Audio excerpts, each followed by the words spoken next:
प्रश्न 19। कहानी और नाटक में कोई 4 अंतर लिखिए। उत्तर। कहानी और नाटक में 4 अंतर इस प्रकार हैं। 1. कहानी श्रव्य साहित्य है जबकि नाटक दृश्य साहित्य के अंतर्गत आता है। 1. कहानी श्रव्य साहित्य है जबकि नाटक दृश्य साहित्य के अंतर्गत आता है। 1. कहानी श्रव्य साहित्य है जबकि नाटक दृश्य साहित्य के अंतर्गत आता है। 2. कहानी को पाठक पढ़कर आनंद लेता है जबकि नाटक अभिनय के द्वारा प्रस्तुत होता है। 2. कहानी को पाठक पढ़कर आनंद लेता है जबकि नाटक अभिनय के द्वारा प्रस्तुत होता है। 2. कहानी को पाठक पढ़कर आनंद लेता है जबकि नाटक अभिनय के द्वारा प्रस्तुत होता है। 3. कहानी का आकार छोटा होता है जबकि नाटक बड़े होते हैं। 3. कहानी का आकार छोटा होता है जबकि नाटक बड़े होते हैं। 3. कहानी का आकार छोटा होता है जबकि नाटक बड़े होते हैं। 4. कहानी किसी शैली में लिखी जा सकती है जबकि नाटक में संवाद शैली का प्रयोग होता है।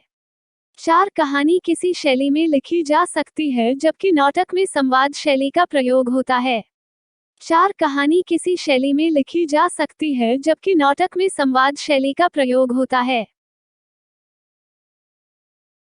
प्रश्न 19। कहानी और नाटक में कोई 4 अंतर लिखिए। उत्तर। कहानी और नाटक में 4 अंतर इस प्रकार हैं। 1. कहानी श्रव्य साहित्य है जबकि नाटक दृश्य साहित्य के अंतर्गत आता है। 1. कहानी श्रव्य साहित्य है जबकि नाटक दृश्य साहित्य के अंतर्गत आता है। 1. कहानी श्रव्य साहित्य है जबकि नाटक दृश्य साहित्य के अंतर्गत आता है। 2. कहानी को पाठक पढ़कर आनंद लेता है जबकि नाटक अभिनय के द्वारा प्रस्तुत होता है। 2. कहानी को पाठक पढ़कर आनंद लेता है जबकि नाटक अभिनय के द्वारा प्रस्तुत होता है। 2. कहानी को पाठक पढ़कर आनंद लेता है जबकि नाटक अभिनय के द्वारा प्रस्तुत होता है। 3. कहानी का आकार छोटा होता है जबकि नाटक बड़े होते हैं। 3. कहानी का आकार छोटा होता है जबकि नाटक बड़े होते हैं। 3. कहानी का आकार छोटा होता है जबकि नाटक बड़े होते हैं।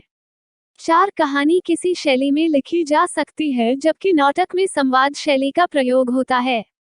4. कहानी किसी शैली में लिखी जा सकती है जबकि नाटक में संवाद शैली का प्रयोग होता है। 4. कहानी किसी शैली में लिखी जा सकती है जबकि नाटक में संवाद शैली का प्रयोग होता है।